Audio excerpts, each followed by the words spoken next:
আমি Mohammad Kamrul Hasan Russia Burmese শহর থেকে বলছি।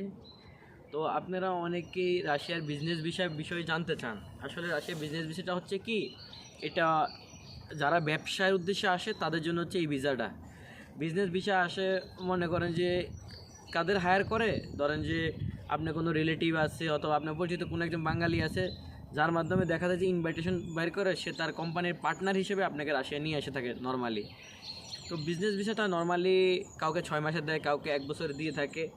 এরপরে মনে করেন আপনার এই ভিসাটা ওই লোক ছাড়া আর অন্য কেউ রিনিউ করতে পারে না। তো আমাদের দেশ থেকে কী হইতেছে এখন, একটা ভালো আকার একটা বিজনেস ভিসা নিয়ে স্ক্যাম হইতেছে। কী করতেছে, বিভিন্ন এজেন্সিরা তারা বিজনেস ভিসার নাম করে আপনার লোকরা আনতেছে, আইনে বলে যে বিজনেস ভিসা আইনে সেটাকে ওয়ার পারমিটে কনভার্ট করবে। আসলে বিজনেস ভিসা এসে ওয়ার পারমিটে আপনি কখনোই কনভার্ট করতে পারবেন না।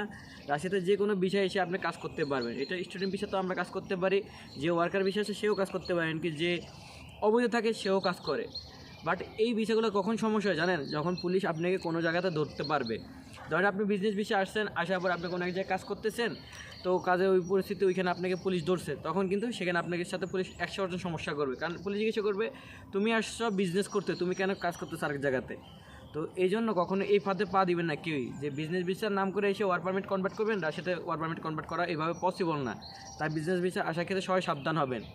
আর বিজনেস ভিসা কখনো ইলেকট্রনিক ভিসা হয় না, যেগুলো রাশিয়াতে ভিসা সবগুলো হচ্ছে স্টিকার ভিসা।